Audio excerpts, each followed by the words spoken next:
Cup కందిపప్పు తీసుకుందామండి. Glass water పోసుకొని క్లీన్ చేసుకుందాం. పప్పుని రంగా కడుక్కొని పప్పులో 2 గ్లాసులు వాటర్ పోసుకోవాలి. శుభ్రం చేసుకున్న తోటకూరని ముక్కల కింద కట్ చేసుకోవాలి.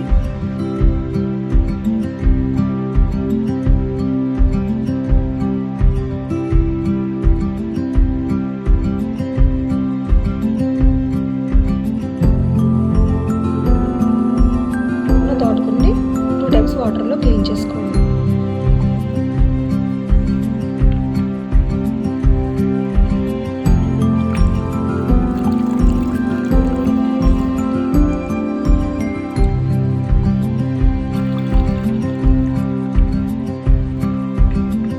చేసుకున్న ఈ తోటకూరని పప్పులో వేసుకుందాం. చిటికెడు పసుపు, జీలకర్ర, చేసి పెట్టుకున్న ఉల్లిపాయ పచ్చిమిరపకాయ ముక్కలు, తగినంత కారం, గరిట నూనె పెట్టి 6 విజిల్స్ వేయించుకోవాలి.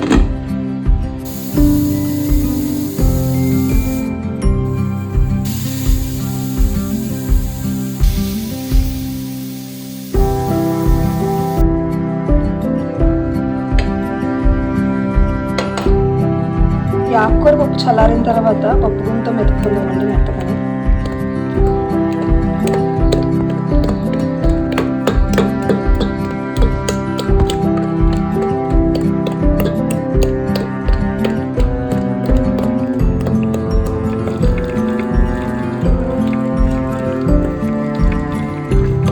ఇందులో రుచికి తగినంత ఉప్పు వేసుకుందాం.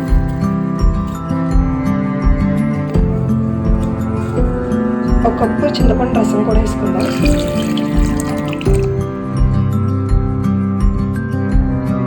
ఉప్పు చింతపండు వేసుకున్న తర్వాత పులుపు తగ్గేంత వరకు ఒక 5 నిమిషాలు స్టవ్ మీద పెట్టి మరిగించుకోవాలి. తాలింపు కోసం బాండి పెట్టుకొని ఒక గరిట ఆయిల్ పోసుకుందాం.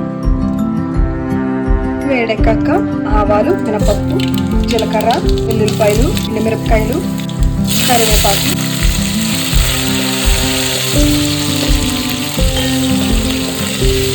చేసుకున్న ఉల్లిపాయలు కూడా వేసుకుందాం.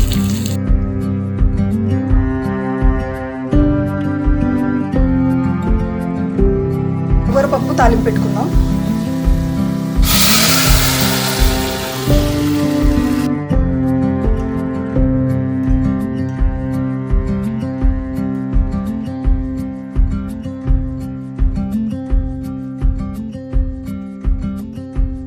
చూసారు కదండి, ఎంతో రుచికరమైన తోటకూర పప్పు. మీకు కనుక నచ్చినట్లయితే మా ఛానల్ సబ్స్క్రైబ్ చేసుకోండి.